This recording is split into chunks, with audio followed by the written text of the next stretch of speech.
Hello दोस्तों, मैं चिंटू विश्वकर्मा आपका इंजीनियरिंग स्टडी में तेरे में स्वागत करता हूं। मैं आपके लिए यूपी पॉलिटेक्निक सेकेंड सेमेस्टर के लिए न्यू क्लासेस लेकर आया हूं, जिसमें हम बीएमसी पढ़ रहे हैं। तो बीएमसी का ये हम लोगों का पाठ चल रहा है, तो देखते हैं ज़्यादा देर न करते हुए चलते हैं अपने पाठ पर। तो हम लोग आज पढ़ने ईद की मिट्टी की तैयारी, preparation of bricks of earth.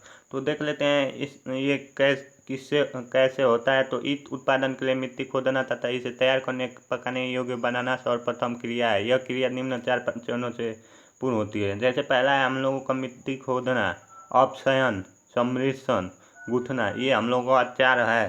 देख लेते हैं इसके बारे में। तो देख लेते हैं पहला मिट्टी खोदना, डिगिंग कैसे होता है। तो देख लेते हैं ज़मीन की ऊपरी सतह पर प्राय घास फूस, जड़ें, कंकड़ पत्थर आदि होते हैं, इसलिए ऊपरी सतह को लगभग 10 से 20 सेंटीमीटर गहराई तक छिलकर निकाल देते हैं।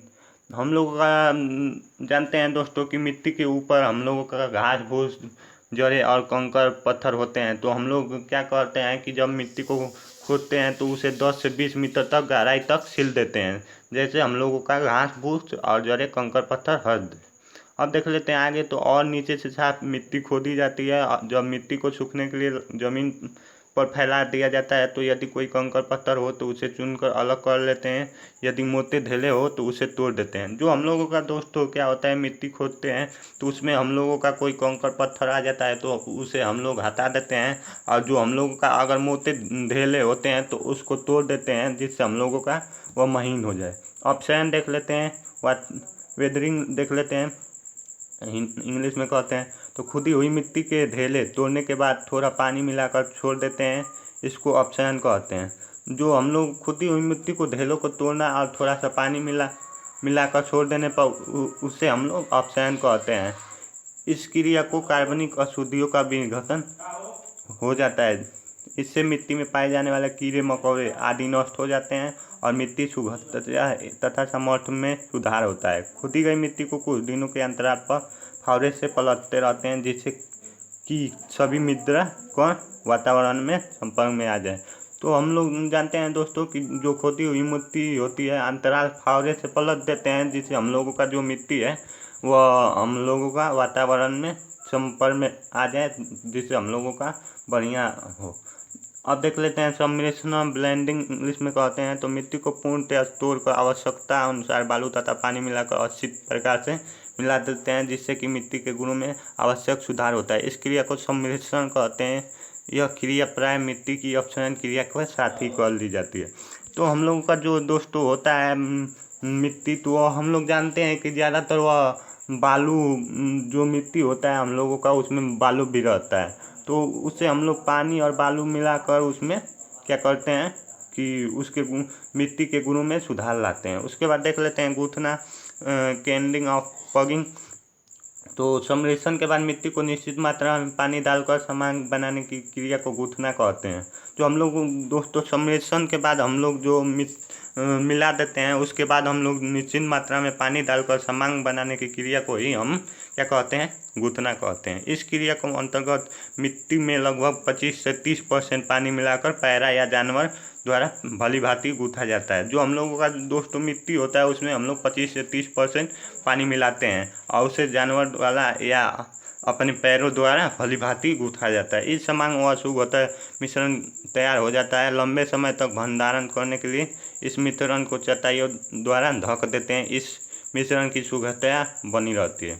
अब देख लेते हैं दोस्तों हम लोगों का यांत्रिक विधि से मिट्टी की तैयारी करना। तो प्रिपरेशन ऑफ ब्रिक्स और मैकेनिकल।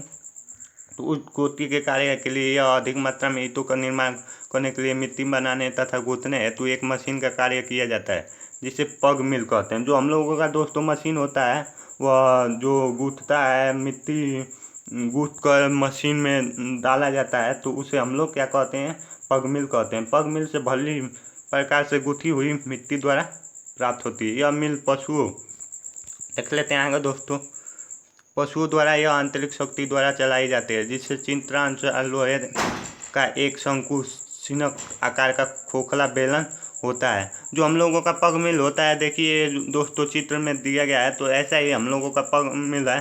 तो ये पूरा बनाया गया है, तो इसको ध्यान से देख लीजिए।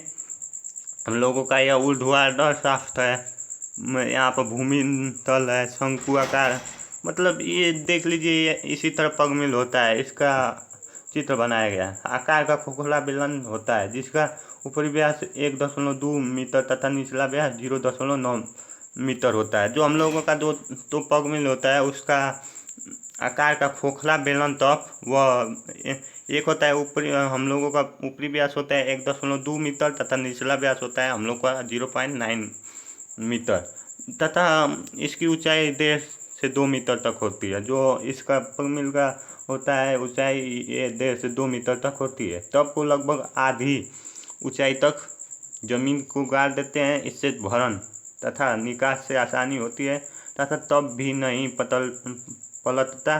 तब के मध्य एक ऊर्ध्वाधर शाफ्ट लगी रहती है जिसकी परिधि पर चारों ओर उचित अंतराल पर साहित्यिक दंड लगे रहते हैं। इस दंडों पर तेज धार वाली वगली तिकोनी खड़ी पत्तियाँ या चाकू लगे रहते हैं। जो हम लोगों का पग मिल होता है दोस्तों, इसमें हम लोगों का चाकू लगा रहता है, तेज धारों वाला वगली या तिकोनी खड़ी पत्तियाँ या चाकू का है।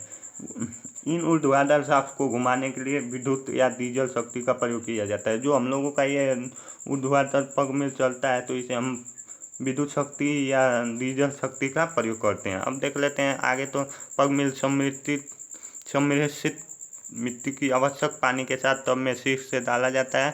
शाफ्ट के घूमने पर दंड या चाकू तब के भीतर चक्कर लगाते हैं और मिट्टी को फाड़ते मिलाते और रोंदते। इससे मिट्टी घुसती है और तैयार मिट्टी को पग मिल में बने निकास मार्ग से बाहर आती है जिसे उठाकर ढलाई स्थल तक पहुंचा दिया जाता है। पग मिल द्वारा एक दिन में लगभग 15,000 ईंटों को बनाने के लिए मिट्टी तैयार की जाती है।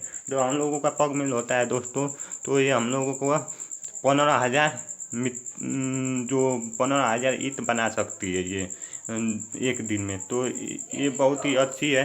तो यहीं पर मैं आपका वीडियो समाप्त करता हूँ। थैंक यू दोस्तों।